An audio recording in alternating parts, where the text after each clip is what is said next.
Good afternoon, and welcome to the joint general session of the ISO Board of Governors and EIM governing body. Please note that all audio connections are muted at this time. As a reminder, this conference is being recorded. With that, I'll turn the conference over to Roger Collington. Please go ahead. Thank you, and good afternoon, everybody, and welcome to the joint general session of the ISO Board of Governors in the Western Energy Imbalance Market governing body. Let me start out with the roll call, and then I will turn it over to the chairs of our bodies for their welcoming remarks. Let me start with our Board of Governors. Chair Galitova. Present. Vice Chair Bhagwat. Present. Governor Borenstein. Present. Governor Leslie.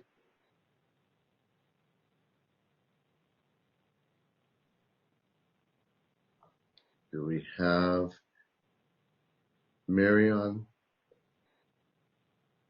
Well, I will mark her as not present for the moment, and we will just track if and when she joins. And Governor Shorey. Yes, I'm here. Thank you. And for the governing body, Chair Decker. Present. Vice Chair Konzioka. Present. Member Fong. Present. Member Gardner. Present. And Member Prescott. Present. Excellent. Thank you, governors and members. We have a quorum. We are Roger. We yes. do have Mary now. We do have Mary now, if you'd like. Can I take your role, Mary? Are you present? I am present, Roger. You are present. Thank you. It is Christmas time. Yep. And from that point, let me turn that over to Chair Decker from our Western EIM governing body for her welcoming remarks. Okay, thank you, Roger. So good afternoon, everybody. I want to welcome you to the very first official joint general session of the governing body and the Board of Governors. So it's been said in prior meetings how important the work of the Governance Review Committee was and is, and we're together today as a result of all of their hard work. We'll hear more about the next steps for the GRC as it pertains to EIM during this meeting, but I really want to thank everybody for joining us today and look forward to this continued partnership with the board and having our stakeholders have a chance to see us work together as we look at broadening the Western market. So with that, Chair Galitova.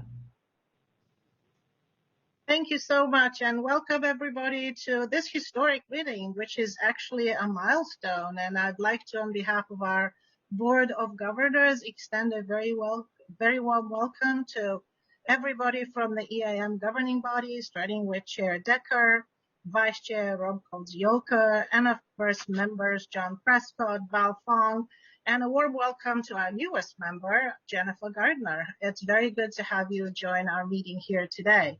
And as Chair Decker pointed out, this is an evolution from a very successful launch of the energy imbalance market, which started in 2014 and now covers over 83% of the footprint of the Greater West. And of course, with the evolution of the market, we needed to have evolution of governance. And this is a very delicate calibrating to meet the demands of our evolving market. And the first joint meeting of the two boards, of course, is a testament of our joint success together. And we're working very hard to align the two boards together and make decisions, continue on the partnership, because we have a lot of work in front of us to roll out EDAM and beyond. So to a successful partnership at the successful first launch, it's very exciting to be here, and I look forward to all of us working together. Thank you, Chair Galitova and Chair Decker. The first item we have on our agenda is public comment. And at this point, operator, we'd like to seek any public comment. And this is for items that are not specifically listed on the agenda. So if there's any public comment on items not on the agenda, this is the time to bring it up. Operator, can you let us know if there's any comments? If you would like to make a public comment on an item that is not on the agenda, please click on the raise hand icon at the bottom of your screen if you are joining via Zoom, or if you are dialed in, please click #2.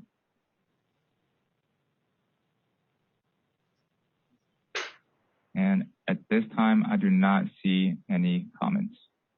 Okay. Thank you, operator. Next, let me turn it over to our Chief Executive Officer, Elliot Manger, for his CEO report. Elliot? Thank you very much, Roger, and to the Board of Governors and to the EIM governing body. It's a tremendous pleasure to be here for this first meeting. It is indeed a historical meeting.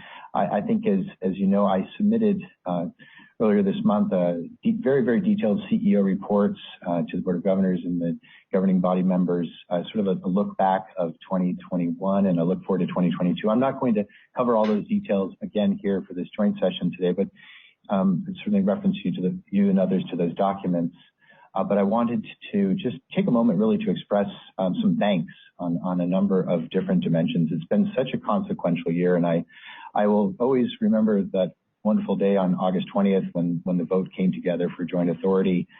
Just so appreciative of the work of Teresa, Hampton, the Governance Review Committee, the BOSSer members, just the folks from across the West, many different stakeholders that came together to make the joint authority framework a possibility. I really think it was, in many ways, a crucial milestone in building greater collaboration and inclusiveness and confidence in EIM governance. I think definitely demonstrating the capacity and I think the increased willingness of parties in California to take meaningful steps forward on governance reform. So just so foundational.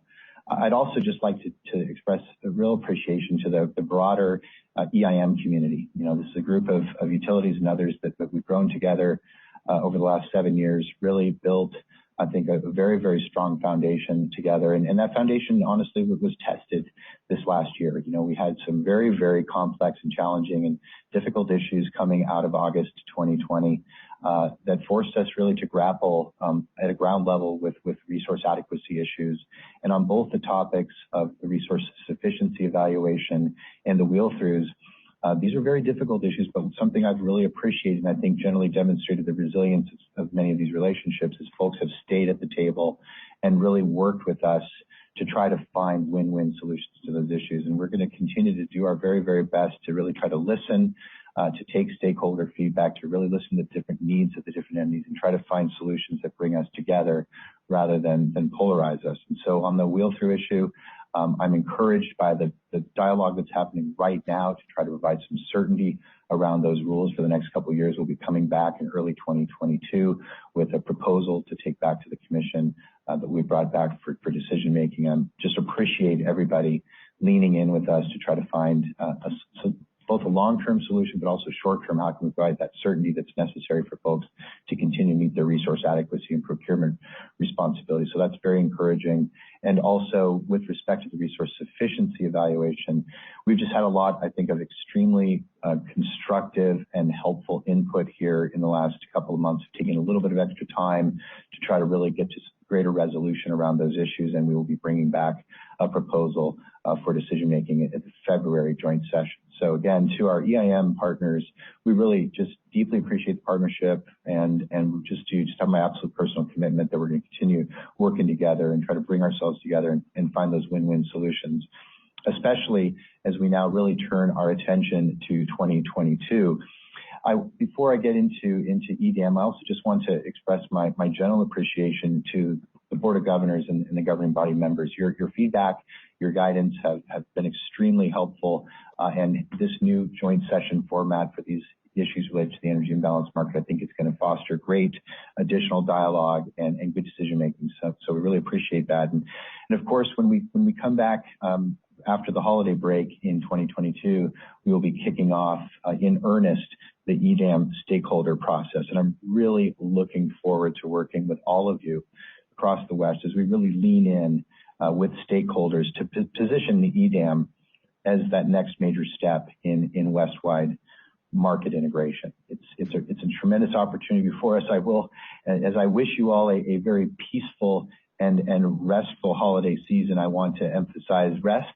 I think all of us need to take a little break here after a really, really busy 2021 because we're going to come out from the gate in 2022. It's going to be a big year, and I think all of us at the ISO are excited to work with you and to really take our market and our partnerships to the next level. So it's a tremendous privilege and honor for me to be the CEO of the CAISO and to have so many wonderful partnerships that are continuing to grow and strengthen every day. So happy holidays to everyone, and looking forward to the conversation here at today's joint session. Thank you. Thank you, Elliot. The next item on our agenda is item number 3, which is the EIM Governance Review Committee update. And let me hand this over to Stacy Crowley, our Vice President of External Affairs, for her introduction. Stacy? Thank you, Roger. Good afternoon, Board of Governors and EIM governing body members. I'm just here to quickly introduce Teresa Hampton. She's the Executive Director of the Public Generating Pool and the Chair of the Governance Review Committee. She's here today to provide preliminary thoughts from the GRC members on next steps for review of the current EIM governance structure and to address necessary changes to the structure as we move forward with the extended day-ahead market. I want to thank Teresa and the Governance Review Committee members for their willingness to continue their service for this effort and bringing immense value and really thoughtful perspectives to this effort. So I'll turn it over to Teresa. Terrific. Thank you, and good afternoon. It feels great to be here at this first joint meeting. It is exciting, and we're happy to be here to talk about what some of the next steps might be. Thank you for the request from Chair Decker and Chair Galitova to talk about what the GRC's considerations might be for governance refinements in support of the EDAM market. After receiving your invitation, the GRC met on November 29th to discuss the request in your letter. And so the PowerPoint will kind of do an overview of the collective input from the GRC on those topics. So if we can move to the next slide. As part of the GRC discussion, we reviewed our original scope, just similar to what you had outlined in the joint letter. We thought it was appropriate to go back and look at what it is that the scope said and how had we addressed the issues related to governance for EDAM. And as noted on this slide, the GRC scope includes governance enhancements if a day-ahead market is added to the current EIM market structure. And this scope was recognized and actually discussed in our early work products. In the December 2020 straw proposal, we recommended deferring recommendations regarding delegation of authority for EDAM until more was known about an EDAM market design. And then also in that same December 10, 2020 straw proposal, we recommended that the governing body mission statement be reevaluated once the EDAM market design is more fully known. And those recommendations were affirmed in the Part 1 proposal that we brought to all of you earlier this year. We also indicated that we would remain available to reevaluate any elements of governance once more about the EDAM market design is known, but prior to any adoption of a final EDAM market design. So that's kind of the context and history of both what the scope said and the work that we've done to date. If we go to the next slide, this talks a little bit about both the conversation that the GRC had on this issue and some suggestions for what we think would be appropriate next steps.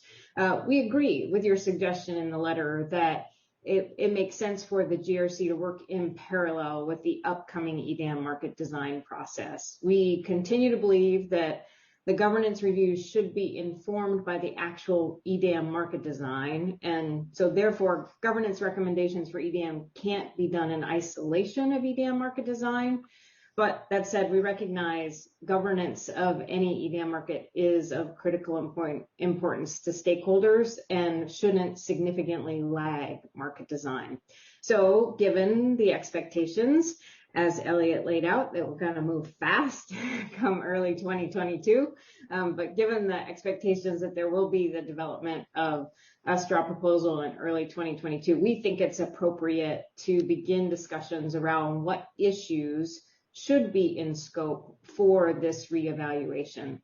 Specifically, the GRC views this phase as an evaluation of those governance elements that are implicated by the EDAM market design, not a reevaluation of all the governance issues previously explored by the GRC. The GRC previously recommended that the delegation of authority and the mission of the governing body are two issues that should be revisited once more is known about the EDAM market design. And the GRC also thinks it would be helpful to host a public meeting in the first quarter of 22 to hear from stakeholders about what elements of governance they believe are implicated by the potential EDAM market design.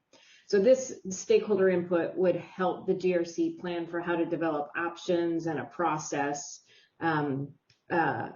to run parallel to this EDAM market design process.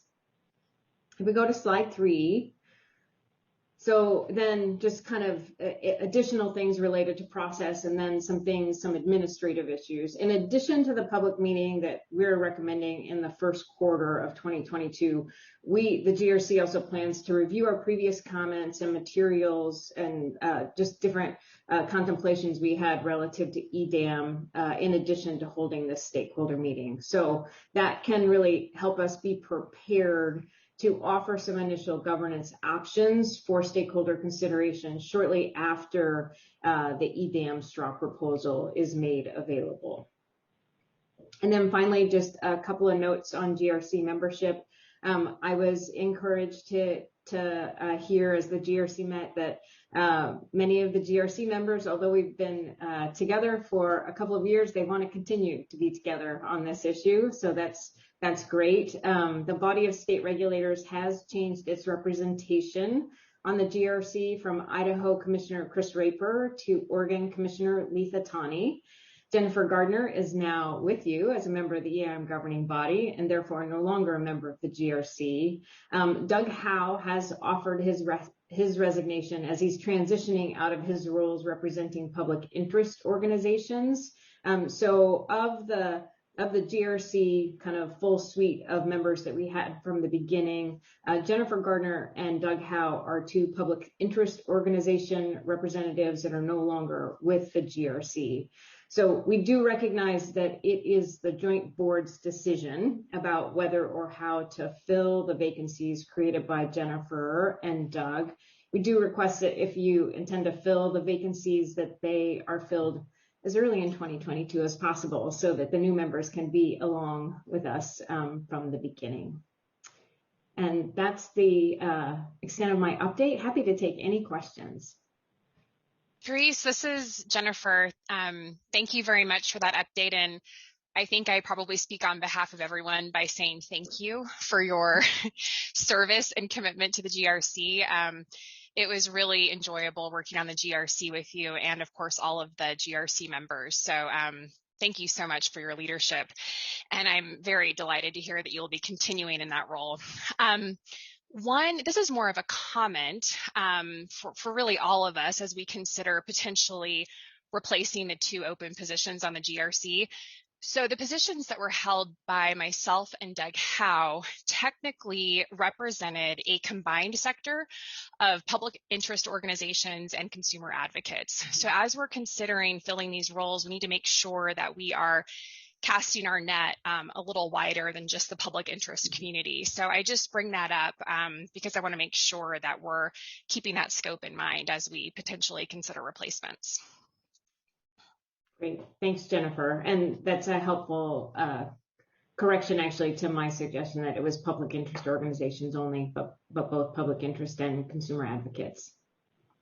This is Val. I'm just going to make a quick comment on top of Jennifer's, which is in addition to consumer advocates and public interest organizations, both Jennifer and Doug geographically represented a different bit of the GRC. They're not from the Northwest, they're not from California.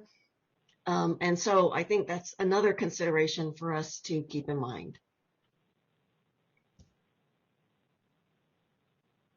Yes, that was the geographic diversity, which is very important. Thank you, Val, for pointing that out. And I'll chime in also. Thank you, Teresa, for your leadership, for being such a great chair, for running a tight ship with the GRC, for taking us through a lot of stormy weather to where we are now, and hopefully navigating this process to a successful conclusion once we have the full EDAM market design. And yeah, we do need the consumer advocate as well as the public interest representation. The issue for us, I think, is going to be whether we fill 1 position or 2 as we focus on doing that. Do you have any preference, Teresa? The GRC did have a conversation about it. I think we really felt like certainly a minimum of one makes sense. We do recognize that we have lost some diversity and representation, as mentioned, geographic and also from different sector representation. Whether it's one or two, we think is really up to you, and maybe honestly what the process produces. Thank you. This is John. If I could just say a couple of words, just add my thanks, obviously for all the work that Teresa and the GRC did, and certainly for Commissioner Raper. Jennifer is now part of our group, and Doug Howe.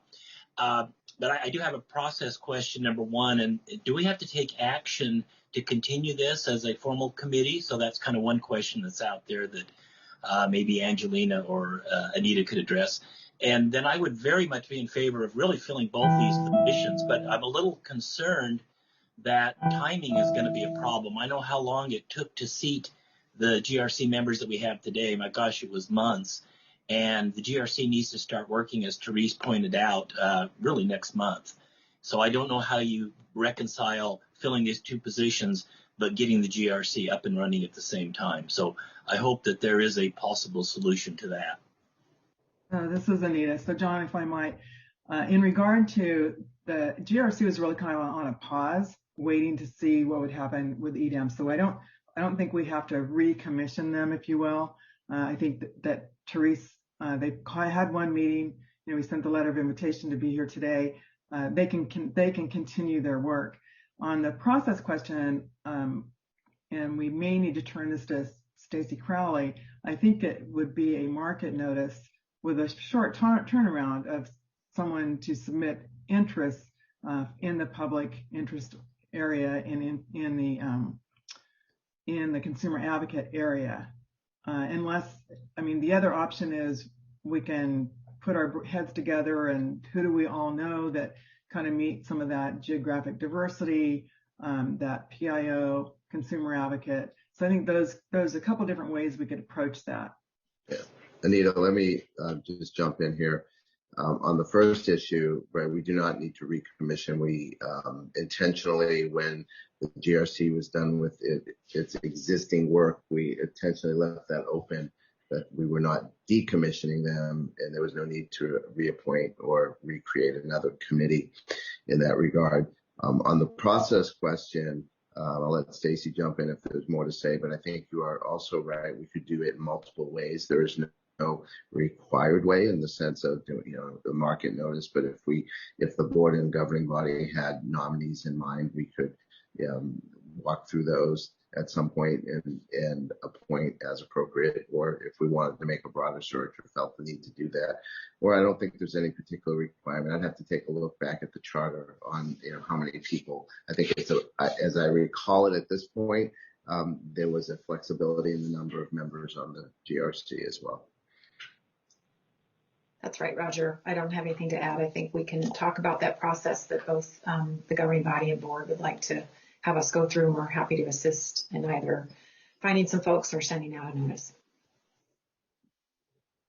This is Rob. I've got a question. How were the original members of the GRCC? Were they selected?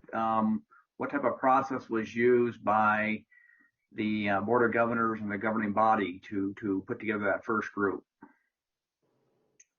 Sure, I can chime in here. It was a sort of sector request for interest and statements of interest from folks, and those were collected and then ranked among the sector groups. And that ranked list was a confidential list, was provided to both the governing body and the board, where they deliberated and selected the members that were seated.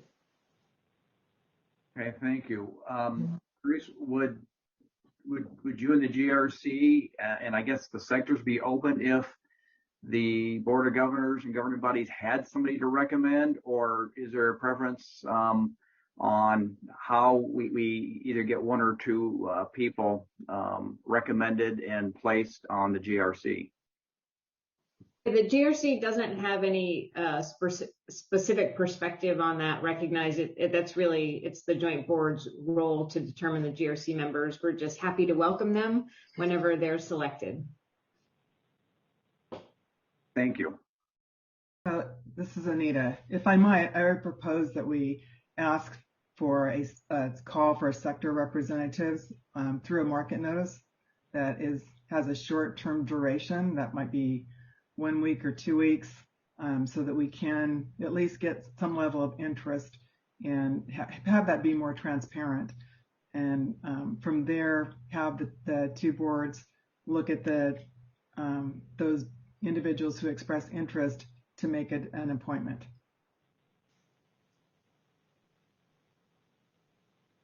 Anyone else? Anita, question Sounds for you. good to me. How much time were you thinking of allocating? Are you thinking 2 weeks, 3 weeks? I'm thinking like something 2 weeks or less. So that runs directly into the holidays, right? Even if you start it Monday or Tuesday next week, if presumably ISO could move heaven and earth to get that done, then you'd need something back right after January 1st. Is that what you're saying? Well, I'm thinking if the GRC is going to meet in January, it would be really nice to have someone in that first meeting versus the GRC has met a couple times and we're still trying to get somebody in. So yeah.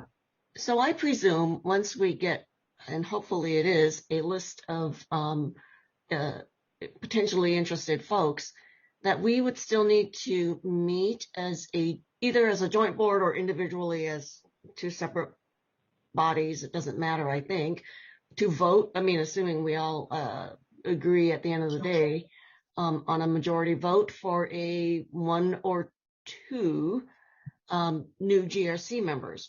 So that has to be built in as well. Given all of that, I don't know how doable it is to target a January GRC meeting as the end game. So let me ask Roger a question.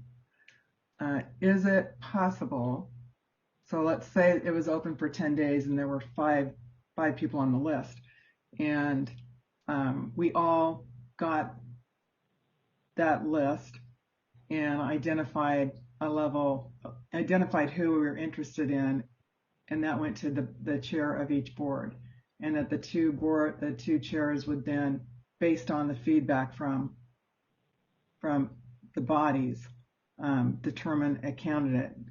Or, I mean, can we do that? Can we set that up? No, I think we'd have to follow the open meeting requirements and have a meeting, a joint meeting would be preferable under the new structure that would vote on and appoint those members and give the public an opportunity to respond as well. So, and I think we, I don't want to speak out of turn here because I don't have the calendar in front of me, but I think we have a meeting in January, and I don't want to give anyone heart palpitations, but I don't know if we could append it onto that. We do have a joint session scheduled for January 20th, I'm now seeing, so that could be a possible end game for that appointment. So, Teresa, is it possible to put off the first meeting of the GRC until after January 20th?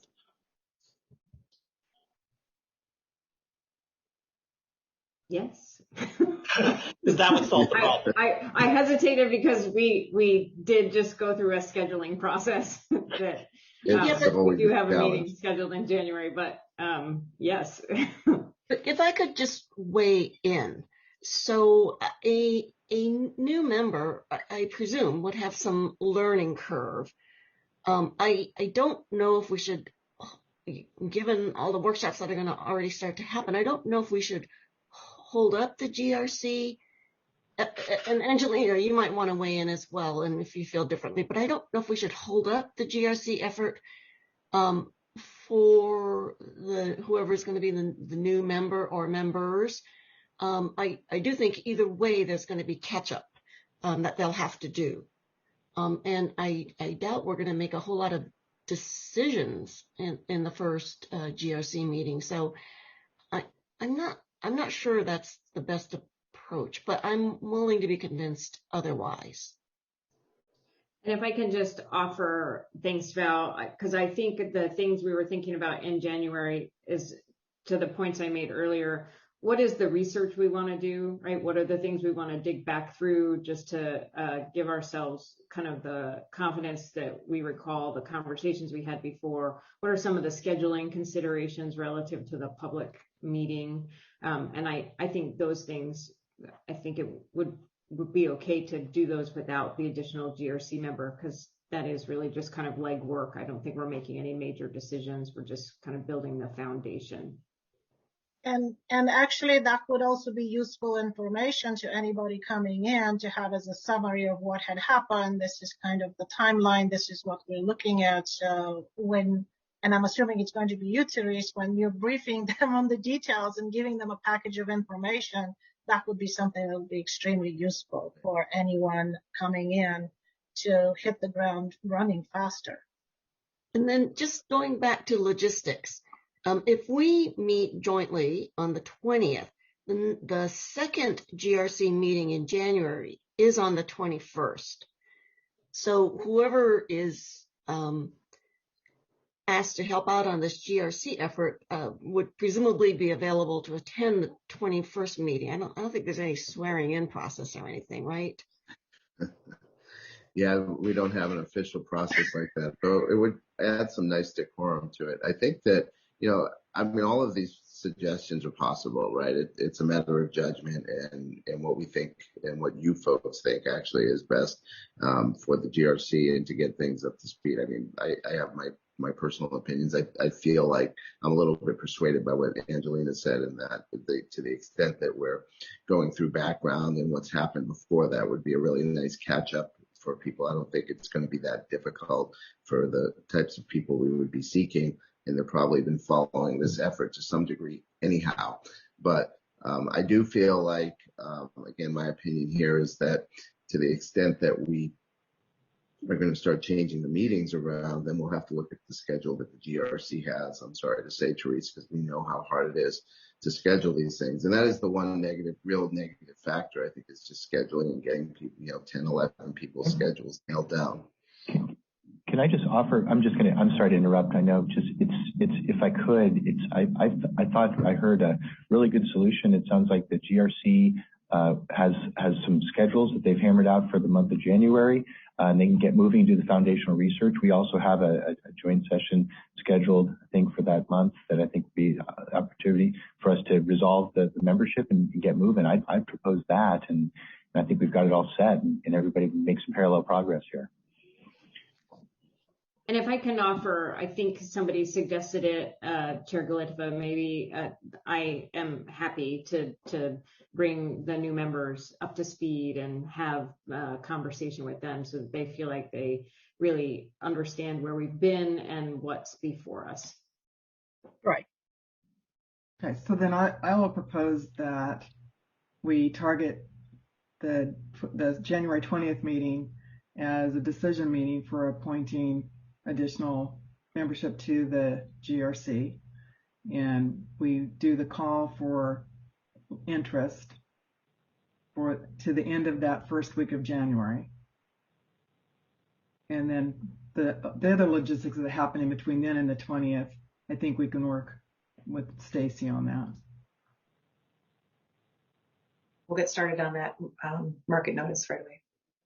Does that work do we need to, Chair Galitva, do we need to do a formal motion on that, or can we just do it? That's more of a Roger question. I think we're all in agreement unless somebody. No, we do not need a formal motion on that. We will note that in the minutes that that was what the concurrence was, and we'll move forward as noted. Right. I want to add my thanks to Teresa for her work on this and her willingness to jump back in as she's relocating and doing some different things. So thank you so much for your work, and I think we all look forward to working with you on this next piece of work. So thank you. Thank you. Looking forward to it as well. Thank you, Teresa. Great. Let me echo that. Thank you, Teresa, and thank you, Stacy Crowley, for teeing this up. I think we're ready now to move on to our next agenda item, which is the update on the Western EIM Resource Sufficiency Evaluation Initiative. And Anna McKenna, I believe, is ready to tee that up for us. Thank you, Roger, and good afternoon, Board of Governors and governing body. I'll be providing a status update today on the EIM Resource Efficiency Evaluation Initiative. As you all know, early this year, we set off to examine the design and implementation of the current EIM Resource Efficiency Evaluation. Our goal was to determine if any enhancements are needed to ensure the test components achieve their stated goals. And the purpose of the resource sufficiency evaluation is to ensure that EIM entities are able to meet their demand obligations with their own supply before they can engage in transfers with other EIM balancing authority areas through the EIM, so that all the EIM entities can mutually benefit from the economic diversity that's available in participating in the EIM. Before I go on, I would like to take a moment to say that although I have the pleasure of giving you this briefing today, I want to thank all the ISO team that has worked on this effort, as well as the stakeholders. We've had tremendous amount of participation throughout the stakeholder community, and we had, had really good input, and it's been a very good process. I just wanted to thank everybody before I continue.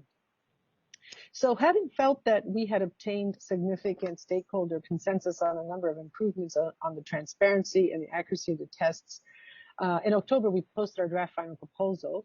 However, after we posted the proposal we got comments in from stakeholders, we saw that a lot of stakeholders were still very concerned about certain elements of, certain changes we were proposing and certain things we were not proposing. So we took a little bit more time and delayed coming to you for a decision on this item to February, so we could spend a little bit more time, and in particular doing some analysis that had been requested for by stakeholders. And so this additional time actually has been really helpful. I'll touch on 4 areas of concerns that we had an opportunity to address. And the 4 areas revolve around the accuracy of the test and concerns that people have raised with regards to that. The first category is with regards to the measurement of uncertainty used in the capacity test. And after hearing more concerns about the current measurements that we use to capture uncertainty and the adders that we put into the test, we are now considering suspending including that uncertainty in the tests. The second category was related to demand response resources that cannot be modeled into to meet the test. And previously, we were considering enhancing penalties around certain management of those resources. However, we now recognize that stakeholders are concerned and that it could have a detrimental impact on how they actually use demand response.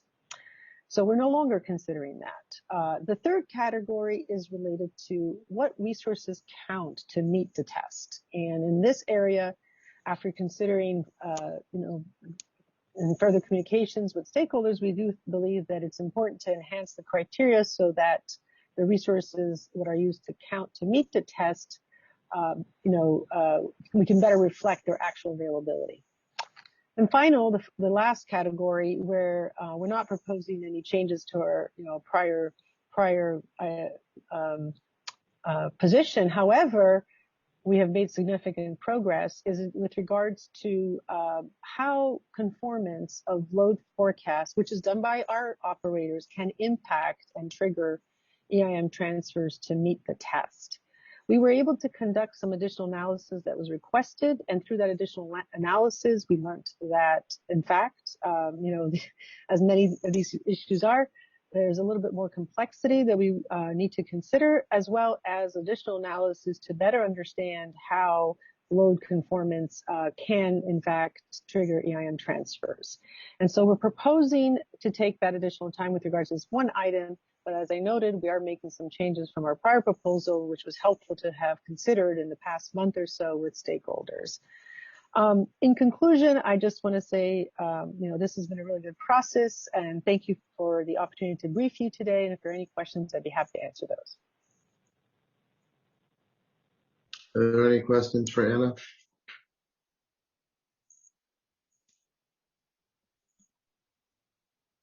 Excellent. Thank you, Anna. Nice job. And at this point, Roger. Oh, I'm sorry. Did you have a question? I don't have a question per se, but I want to thank Anna for her work on this. And again, there were a lot of stakeholder comments on the first draft. And I really applaud the ISO, Anna and her staff, for taking a step back, taking a second look, and responding to a number of the things that were concerns for stakeholders. So I think this is really good work, and you're moving forward, and there's a lot more positive comments coming out of that. So thank you. Thank you, Chair Decker. Thank you. Well, with that, I think we can adjourn the meeting for today. And thank you, everyone, for your participation and the excellent comments. And we will see you all soon. All right. Happy holidays, everyone. Thank you. Bye, everyone. Happy holidays. Happy holidays. Bye. That concludes our conference. Happy Thanks for holidays. using Event Services. You may now disconnect.